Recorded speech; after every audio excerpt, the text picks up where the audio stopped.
Today's story features some instant karma. Op found out his wife went to a hotel to meet up with her affair partner, but after they did the deed and she was planning on leaving, her car ended up dying. Now his wife is begging for mercy and reconciliation after she recently ended up in serious debt and knows her affair partner can't help her. In today's second story, Op found out his fiancée cheated on him and needs advice on how to proceed. Now let's get into today's stories. This is my first time posting on Reddit, so I'm going to do my best. I don't know the acronyms yet, and I'm trying to learn them all. If my writing and story is all over the place, just know I'm going off the top of my head and thoughts and emotions right now. Sorry to start. I'm 31 and my wife is 28. We have 2 kids, ages 7 and 5. My wife asked me for separation on August 27, 2020. She left that day and was apparently living with her mom. The day after, I got messages from her cousin saying that she had been cheating on me. My wife claimed she never did up to this day. A week after, we met up to do a Zoom meeting on her phone to meet our son's teacher online. She got a Facebook message saying something like only a few hours. After the meeting, I asked her if she could explain that, and she said she didn't want to talk about it and that she had deleted the messages already. She said it was a girlfriend of hers because she was going on a date, and apparently, girlfriends get excited for each other and think they're just going to get laid, which I obviously didn't believe at all. I got really upset and told her to leave around Thanksgiving. She told me she was taking the kids to another city to visit her grandparents and go swimming for Thanksgiving. She ended up lying and actually went with our kids, and this guy, she apparently cheated on me with and stayed in a hotel on their drive back. The car engine blew and died. The same car she fought me for and knows almost $12,000 on and still makes payments on every couple of weeks. This is when I started to believe in karma a little bit more. Between September-November, my wife and I drank together and had sex around 5 or 6 times. I still wanted her back, and I really wanted to have sex with her. The part that I'm realizing now is that she had been seeing this guy for a while. I found pictures of them about a week and a half ago. Ever since I saw those pictures and confirmed things, I've stopped talking to her. I just wanted to believe all of her lies, even when they were obvious. So she cheated on me, left me for him, and was cheating on that guy with me 2 weeks ago before I found out for sure. She came over and we talked. She let me feel her up and give her a full body massage and everything. Right now, I can't even fathom what has been going on in her head. Some other extra facts: the kids are doing well. My apartment is spotless, and I've lost 50 pounds since she left me. She came to my place a couple of times and has cried to me about how it's so unfair that I'm doing so much better than she is. She said it wasn't fair that I was doing all of this now and not when we were together. She told me she still loved me on Christmas and bought me Christmas gifts, not just junk, but a bottle of sake because she knows how much I want to visit Japan and how much I enjoy making ramen and such, so she put thought into it. I don't mean to sound rude, but she doesn't look very good nowadays either. She put on weight and went hard into drugs and drinking. She told me she cries all the time. She told me she was depressed with me, left me thinking it'd be better, but is still depressed, and that messes with her. But as we know, happiness comes from within.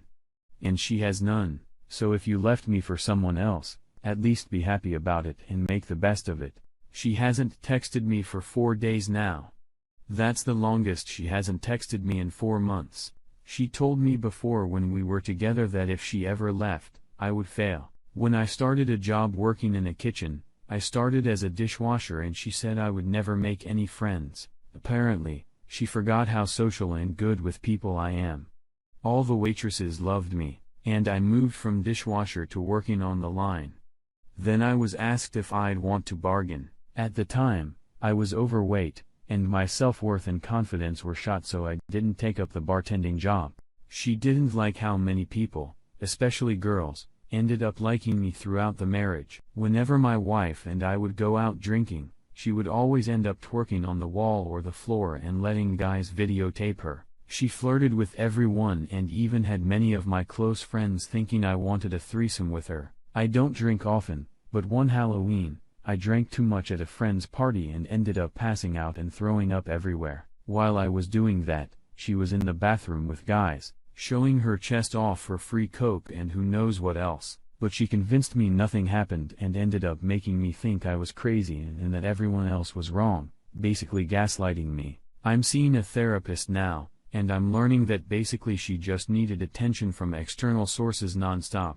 Getting it from her husband just wasn't enough. I know we all have issues and our marriage wasn't perfect. I know I still love her and care about her, but I won't be a back burner or a second choice. I hate comparing how me and her are doing, but it makes me feel better. Right now, I have my own place, a dog, happy kids, my own vehicle, money, and I'm in a university. Even though I feel like complete garbage, I'm working through the emotions so I can fully move on and try to be at peace. Whereas she is living with her mom, with a broken car, no vehicle, asking me for money and living off CERB money.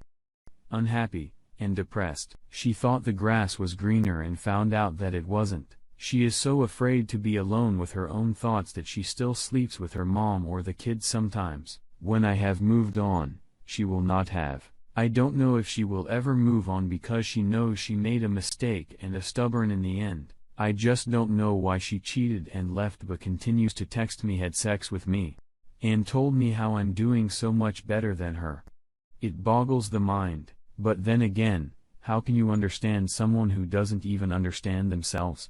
I'm doing well, but some weeks, I just feel so much pain, like she pulled my heart out, shattered it, and it sacks with the other guy on top of the shattered pieces. Anyways, that's the story. There's so much more I could say in background that I could give, but I think this does it. Thanks for reading. Feel free to ask any questions or whatnot. It's a difficult time to get separated and cheated on. What with COVID happening at the same time. OP, here are my thoughts on the situation. The best advice is to go no contact except for instances that involve the kids. You need to stop letting her in the house when she wants to talk, cut her off and walk away. She's a cake eater. She wants her cake and to eat it too. You're letting her hold on to that dream by even entertaining her. I know you still love her, but you admit you can't share her in your life, and that is exactly what you're doing. She can't give you what you need. Focus on yourself and your needs. Let's see what the comments had to say about the situation. Cat Solo said, "This woman has major mental issues. I think many here have mentioned going after custody of her kids because frankly, she's a mess. She has no self-control. She shows no ability to use good judgment, so allowing her to you and over is only prolonging the inevitable. You really need to just get her out of your life and mostly out of your kids' lives. As a woman, her behavior disgusts me. She is the type that gives so many of us a bad name. If she's willing to do what you said for free coke, God only knows what else she'd do. Best advice I can give you is to get a lawyer who can tell you how to quietly and smartly gain the information required to get your kids away from her. You will thank yourself for this later. You have to be smart, covert, and it may even take months to gather the info you require, but get a good lawyer and get that ball rolling. Your kids' mental well-being long-term is in the balance here." I agree with you, Cat Solo. Now let's get into today's second story. I don't know what I'm looking for by sharing this. I'm just lonely, sad, and disappointed, and maybe I just need some reassurance that I shouldn't consider taking her back. I've been together with my fiancée since the end of 2019. In my mind, things were going great. I proposed last year on a mountain near a waterfall, and she said yes. We talked about what the wedding would be like and having children and all that. However, during our relationship, she became less interested in having sex, like from 1 or 2 times a day to 1 time a week or so. I hated that and tried to make things better. I was always careful with her and made sure she finished. She rarely reciprocated the things I always made sure to do. I hated that, but I accepted it. I am guilty because I'm not good looking and I'm a boring person. I'm a web designer, and I usually end up staying up late working. And she woke up way sooner than I did because she was going to college at that time. She graduated last summer. I mentioned this because that was one of her common complaints, that I stayed up late and we didn't have the same schedule. I'm guilty of that. Indeed. And the fact that I haven't had many activities outside the internet, she is also kind of lonely, she doesn't have many friends. And in my mind, we were getting along great until this May when a few days prior to my birthday, she told me she wanted to break up. I was devastated for a week. She didn't say anything, and then she texted me that we had to talk and maybe sort things out because she wanted to get back with me. I forgot to mention that I moved in with her last year after I proposed around October. She told me that she was frustrated that I wasn't paying attention to her, and I wasn't helping her enough with chores. That is true. I was also frustrated by the fact that she was never in the mood. She said it was because she just didn't feel the need to do it. I guess it was a vicious cycle.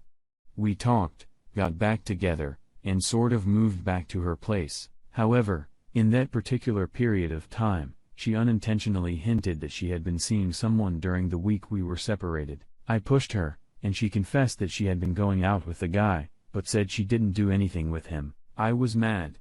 But, oh, little did I know that it was worse than I could ever imagine. We got over it a few days ago with the seed of doubt planted in my mind. She asked me to look for something in her purse. I found 2 packs of condoms, one open with one missing. I confronted her, and she told me that she didn't remember that she would never cheat on me, that they were old. However, the unopened pack was from 2020. I acted like I believed her, and maybe a part of me did. But yesterday, while cleaning her desk, I moved her mouse and the screen of the laptop turned on. I wanted to mention that never have I ever invaded privacy of anyone, but given the last days, I needed answers. I read her Facebook chats with a girlfriend of hers that indeed she wanted me back and she didn't do anything with him even though she lied to me about how she met him. With a sigh of relief, I searched for the word Saxon conversation with another girl she closed to last year. I wanted to know what I was doing wrong or why she didn't like it. And, oh, boy, did my world crash right there. The first result was from last year where my fiancée described how hot her athletic colleague was and how much she wanted him. It was a graphic, descriptive conversation. The others described how she went to a coffee shop with him in a short skirt, and then she went to his house and had sex with him. That was during the months of April and May. I don't know how many times it happened. She said she was trembling and that he had sent her a couple of pictures, and she couldn't refuse him at that point. My hands were shaking, and I felt sick. I went back even further, and she had talked to her about other guys she was talking to in March, and she said she was considering getting Tinder. I confronted her yesterday, and she couldn't believe I found out for half an hour. She kept saying she hadn't cheated on me until she started crying and got on her knees. She said that it was a mistake and that she loved me and wanted to marry me and have my children and all that. I got what I could carry of my things, packed them into my car, and left. So I don't know why I wrote this. I feel heartbroken and destroyed. I really thought I would marry that girl. She is conservative and shy, but I wasn't alpha enough to get to see her true self. I have to hit the gym, I guess.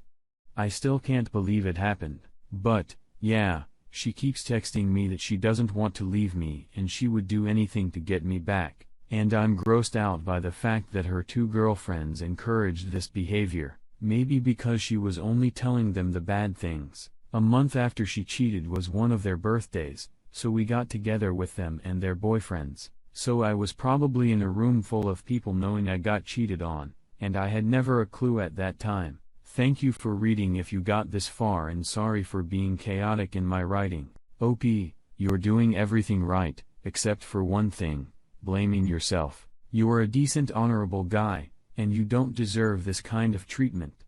Nobody does. Remember, she could have said no to the engagement. She could have come to you before breaking up and said that she wanted to date other people. She could have canceled the engagement at any time because of doubts. You're the innocent victim of her bad actions. Forget the alpha-beta crap. Good women stick with good guys.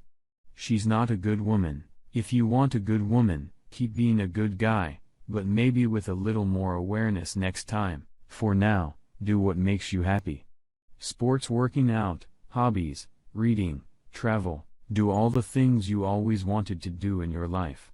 Empty the bucket list. Your happiness will not start when you find the right woman. You'll find the right woman when you're happy and want to share it. I wish you the best of luck with your situation, for taking the time to listen.